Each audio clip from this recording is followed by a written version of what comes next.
का टॉपिक शुरू करने से पहले तुम्हें कुछ क्वेश्चन पूछूंगी, उनके आंसर देने पड़ेंगे, उनके उत्तर बताओ। संज्ञा किसे कहते हैं? संज्ञा किसे कहते हैं? जो व्यक्ति वस्तु स्थान या आदि आदि के। का बोध कराते हैं। हाँ, और शब्द किसे कहते हैं? अच्छा, दो वर्णों के समूह को शब्द कहते हैं। अच्छा, इसी तरह बताओ भाई, लिंग और वचन किसे कहते हैं? ठीक है, आज हम इसी विषय पर बात करेंगे, इसी विषय को पढ़ेंगे, लिंग और वचन क्या होते हैं। जैसे आप लोगों ने पहले पिछली कक्षा में संज्ञा के बारे में पढ़ा है, संज्ञा किसे कहते हैं, शब्द किसे कहते हैं, तो ऐसे ही आज हम लिंग और वचन के बारे में पढ़ेंगे। तो लिंग किसे कहते हैं? जिस शब्द के जिस रूप से व्यक्ति के पुरुष या स्त्री होने का पता चले उसे लिंग कहते हैं। तो लिंग किसे कहते हैं? लिंग की परिभाषा है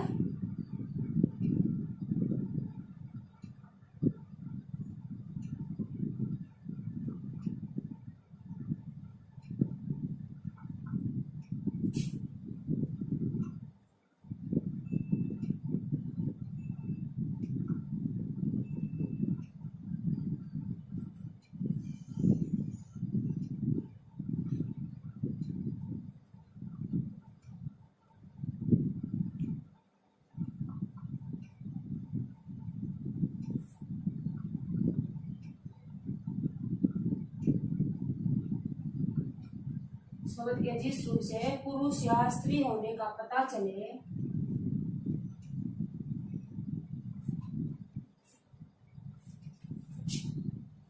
या होने का बोध हो,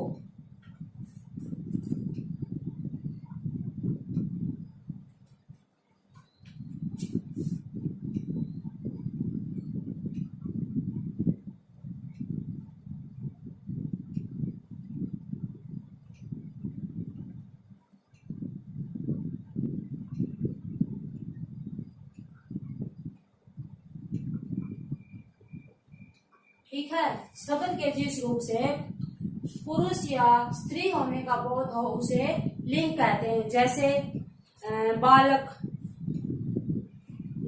नर, बछड़ा, गाय, बिल्ली, कुत्ता। इससे हमें पता चलता है कि जैसे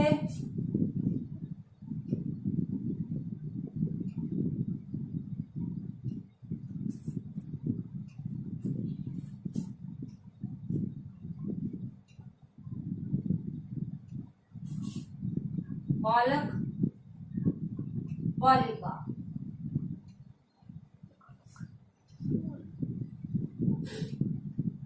मोर, मोरनी, शेर, शेरनी।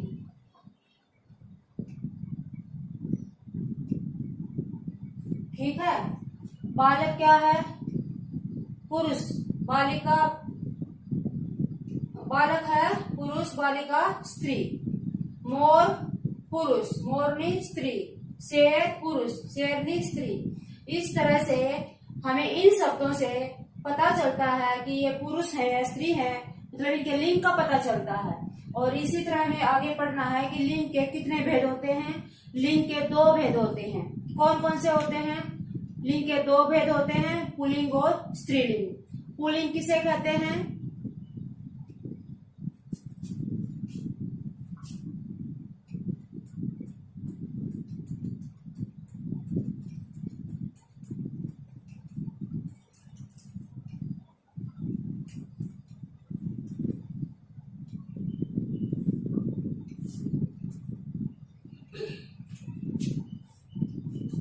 अब हम पढ़ेंगे लिंग के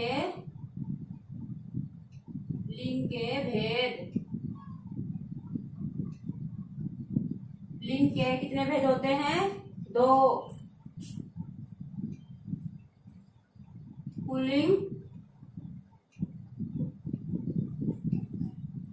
पुल्लिंग। पुल्लिंग किसे कहते हैं? शब्द के जिस रूप से पुरुष होने का बोध हो उसे पुल्लिंग कहते हैं। जैसे मोर, बालक, छात्र, अध्यापक, शेर, ये सब क्या है? पुल्लिंग। तो इसकी क्या परिभाषा होगी?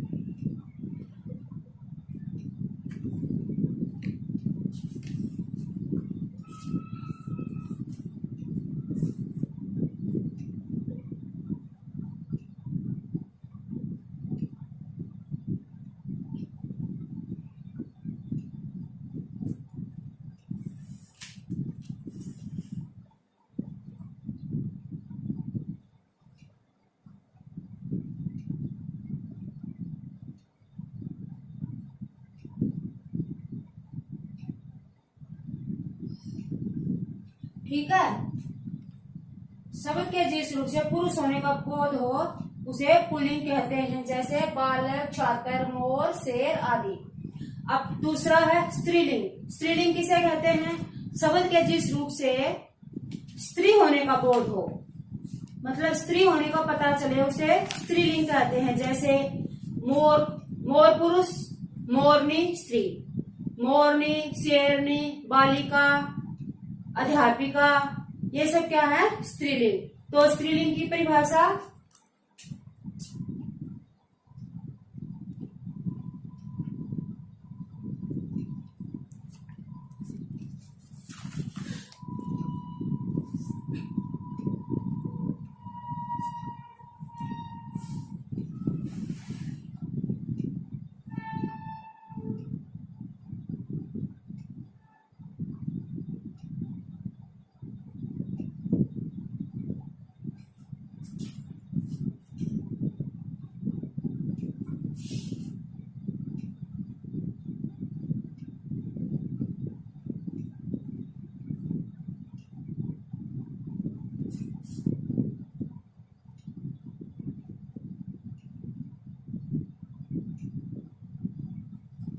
जैसे बालक, बालिका, बालिका, छात्र का छात्रा, मोर, मोरनी,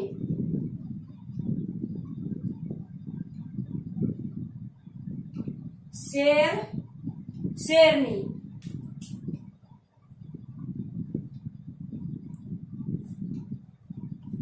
ठीक है।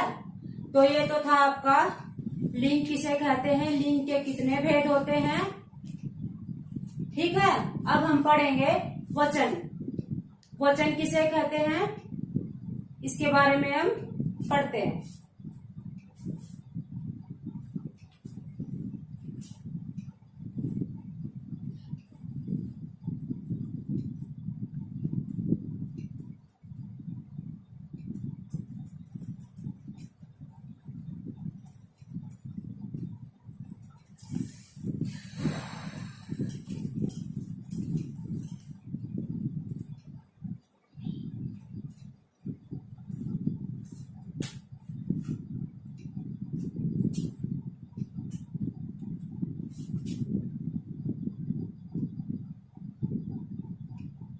वचन, वचन क्या होता है?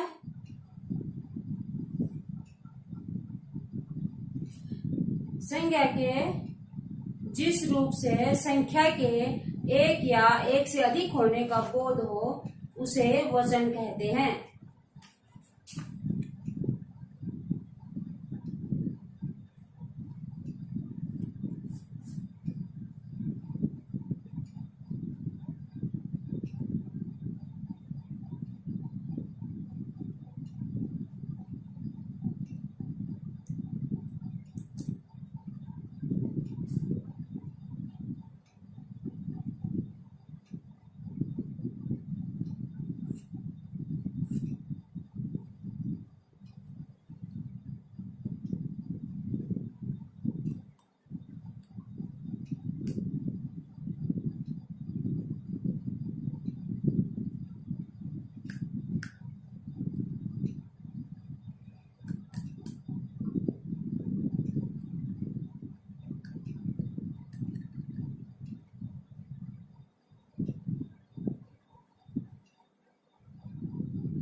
ठीक है।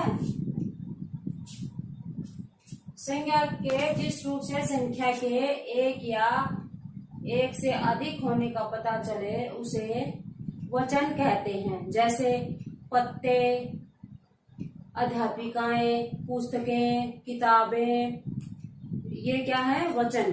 अब वचन के कितने भेद होते हैं? वचन के 2 भेद होते हैं। कौन कौन से? एक वचन और बहुवचन। अब हम पढ़ते हैं वचन के कितने भेद होते हैं। क्यों, क्या बंद होंगे? वचन के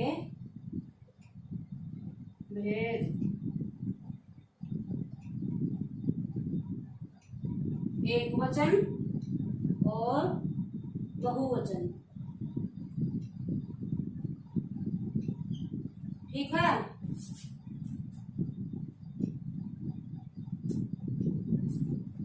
वो 2 भेद होते हैं।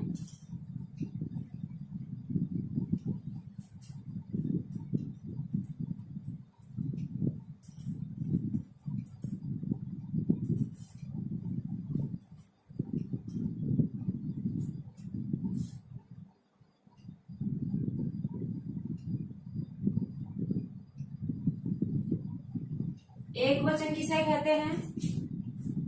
संज्ञा के जिस रूप से संख्या के एक होने का बोध हो उसे एक वचन कहते हैं। जैसे पुस्तक, किताब, कलम, ये कितनी है? सिर्फ एक। तो हमें एक होने का पता चल रहा है, इसलिए इसे एक वचन कहते हैं।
ठीक है।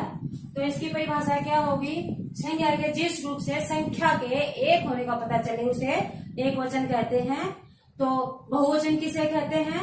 संज्ञा के जिस रूप से संख्या के एक से अधिक होने का पता चले उसे बहुवचन कहते हैं। मतलब एक से ज्यादा बहुत सारी चीजें। जैसे यहाँ पे है पुस्तक, एक पुस्तक, और बहुवचन में क्या होगा? पुस्तकें, बहुत सारी पुस्तकें। यहाँ है किताब, मतलब एक किताब, और बहुवचन में किताबें, बहुत सारी किताबें। छात्रा, छात्राएं, इसी तरह अध्यापिकाएं, बालिकाएं। ठीक है। मतलब एक से अधिक वो होता है बहुवचन। तो बहुवचन की परिभाषा क्या होती है?